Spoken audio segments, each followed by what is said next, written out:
Hi guys, thought I would come out here and make a short video and share some lessons learned in this whole wet tumbling of brass and using the stainless steel media. Now you may have already seen that I made a video about how to make this drum for the Harbor Freight tumbler. I also made a video what process I generally use. And this video is sort of a companion to that, just to follow up and share some lessons learned and some of the mistakes I've made and some things I've learned along the way. So if you've done this for a while, I think if you're like me, you came up with really good results maybe up front, and then things started to deteriorate. That's a possibility. So one of the things that I found is, you can look here, this is a 300 blackout case, it's nice and shiny. And then you see this case here is a little bit of tarnish, sort of has a gray smoky look to it. Here's another one with a 45, nice clean 45 that I did. And then another one, sort of a smoky look to it. In this case, I've got, as an example, a clean 9mm, and then one that has a little bit of tarnish on it, sort of a rose-colored look to it. So I thought we'd go over what causes that, and if you're getting less than satisfactory results, you might want to see what does that. Okay, so in this first example, this oily sort of carbon-looking residue that I've got built up on there, that appears to be a combination of resizing lubes, whatever you're using, and the carbon that's natural, that is on your fired cases. Now, this is very persistent. It's very hard to get off. And if you look, you'll see that manufacturers of the media pins and some of the equipment used to, the commercial equipment or the retail equipment that's used for this, they recommend that you run your pins and clean them because they get dirty too. And you need to clean them, otherwise you're not going to be able to clean your brass. So in my experience, I just ran it with the same solution. I was using a little bit of this and some dishwashing solution, and it's just not strong enough to cut through this. There's something about the combination of the oil and the carbon makes it a very persistent coating. It's very hard to get off. I graduated up to laundry detergent. That didn't do it. I used extra limit-shine, and that actually created different problems. It didn't clean that off, but it also created sort of a tarnishing problem on the brass, and I'll cover that in a second. So I went looking for some sort of cleaner that was extremely strong that might actually cut that grease or whatever it is, the grease and the carbon buildup. And so I ended up with this Zep commercial industrial purple cleaner degreaser, and it's formulated for carbon and heavy grease, and that actually does a really good job of knocking that back off and getting those pins clean again. So along the way, I decided, I got wise and thought, hey, if it's good for the pins, why don't I just use this as a cleaning solution, and I'll never have a buildup and my brass will come up super shiny. So the first load I did, or the only load I did, was a load of 9mm, and it came out super clean, but it also came out sort of rose colored. I don't know if you can see that there. It has a copper hue to it as opposed to the brass color. So what I've learned along the way is that brass, when exposed to acids in strong concentration or alkalines, which is what this one is, has a tendency to, or these both acid and alkaline have the same sort of effect on brass, and that is to dissolve the zinc that's in the brass. Now, our rifle cartridges or cartridges are, on average, with some other alloys, about 75% copper and about 25% zinc, and that's what makes up the brass. Acids and alkalines have the ability to dissolve zinc. So when you expose your case to a strong acid or an alkaline, it's going to dissolve on the micro outer layer a little bit of the zinc, and what that leaves behind is copper, the original of what 75% of this is made from. And that's how you get that sort of rose-colored look, coppery look to it, if that's something that you're experiencing. That's what I experienced when I did a long 2-hour solution of some of this Zep. So I don't do that anymore. Now, what I've come to do, or come to find out, is that a little bit of or some of this actually does a pretty good job. Now, what I do is I just splash some of this right on the pins, and I just kind of, work it down there without any water, let it kind of get on those pins and do some cleaning on there. And then sometimes, depending on the solution, if I want to do a cleaning, I'll go ahead and throw the brass in there on top. I'll fill it with water and run it for about 10 minutes, no more than that.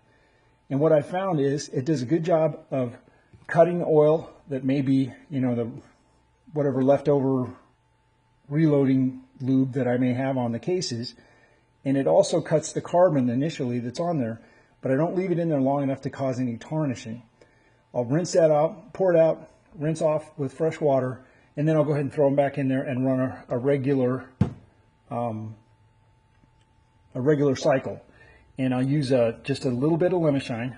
In this case here, I use a 9mm case full of Lemishine in there, and I get a perfect color of brass. Here's one right here, nice and clean, comes out great. But so I get the advantage of using this because it cleans the pins, cleans the drum, so it doesn't transfer dirty stuff back onto my fresh brass. I rinse that off and use the Lemishine in a 9mm cap full with some dish detergent. This added step keeps my drum and my pins clean, and so I always get clean brass out of it. You don't have to do that every time. You can really tell on these white tumblers if you're getting a buildup on there. If you're not getting a buildup, I don't think you probably need to do that. So if you want to get scientific-y about this, I've done a little testing, and I got some pH test strips. I think they used to call this litmus paper. I'm not sure if they still do or not, but anyway, these are just test strips that you can get. I think there's about $1.50 on Amazon. Just threw it in with something else I was ordering. So a pH of 6 is, I think, what you'll find about neutral, somewhere in this range right here, between 6 and 7. Sort of a neutral, what you would find water to be in most cases. And everything the other side of that, on this side over here, is going to be alkaline, like this, or base. And everything on this side over here is going to be an acid, which is what you're going to find with Lemishine. It falls in the acid scale. And what I have found is, this is helpful and gives you good results, but you don't want to overdo it because of what we talked about, being able to leach the zinc out of your cases and cause discoloration that way. So what I found is being somewhere around between 5 and 4 with the Lemishine, and I get that with one 9mm capful in this drum.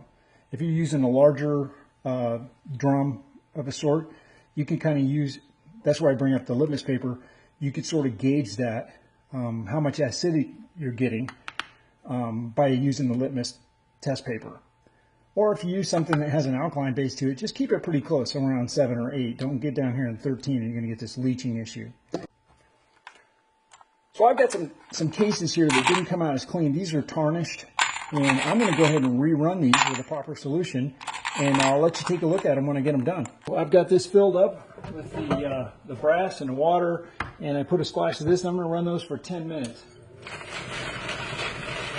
And give them a chance, give this degreaser a chance to clean those brass cases off. We've been running about 10 minutes here with the industrial purple cleaner.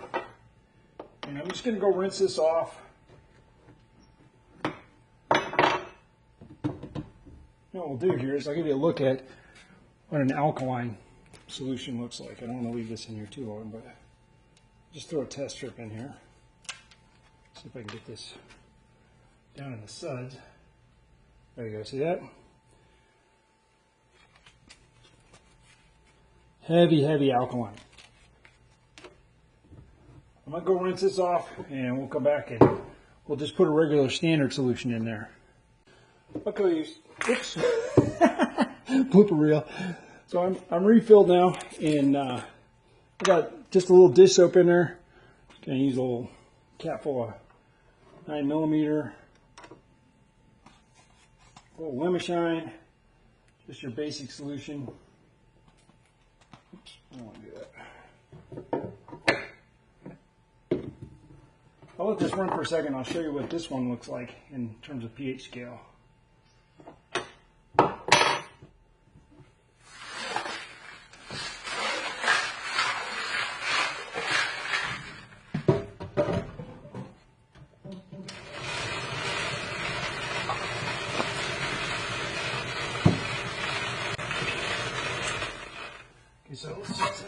this real quick and see what kind of pH we've got going here.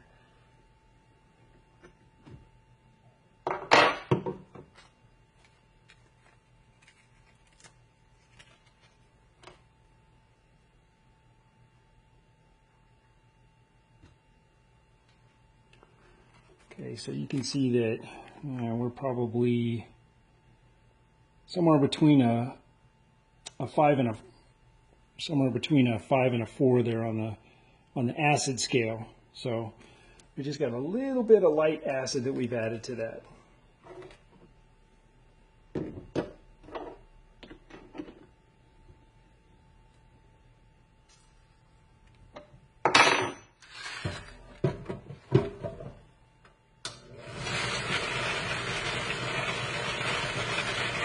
Okay guys, there's these 45 cases back out after a couple hours in there. Probably could have left them in a little bit longer, but they're about right now, I guess. Hopefully you can see that. Anyway, that was with that Zep industrial cleaner, and then I poured that off and just ran a regular load of dish soap and a little tiny bit of lemon shine in there, and these babies are ready to go. Anyway, I'm going to wrap and keep this short, but I just wanted to give you a little bit more of the lessons that I've learned over time to get good results. And I'm not saying this is the way to do it, but hopefully this gives you some information to interpret the things that you're seeing and maybe make some corrections and get better results long run. Now, if you do get some tarnishing, or if you've got some brass that has tarnish on it, you see a lot of people say, oh, it's terrible. My rule of thumb is if I can throw this back in and clean it, again, with a proper solution, and the pins will knock that off, it's not deep enough to cause me any trouble or change the characteristics of a brass. This is just a very minor surface. You can take steel wool and just wipe that right off. But now, on that said, if you were to leave this in the solution, go on and forget about it for a week, it's going to be weakened brass. And a little bit for outtake here, the British found that ammonia, which is on the alkaline scale, actually caused damage to their brass cases. I guess back in India, they had the habit of, for a while, storing their ammunition in their stables, and the urine from the horses was alkaline because it has ammonia in it, and it would actually eventually perforate their cases. So they had to change their method of storage. They couldn't store it in with the animals anymore because there was so much ammonia in there that was damaging the cases. So it gives you a little bit of historical perspective on this. Anyway, hope you find this helpful, and if you like it, click the like button, click the subscribe button, share with your friends. Thanks for watching, and I hope you guys have a good day.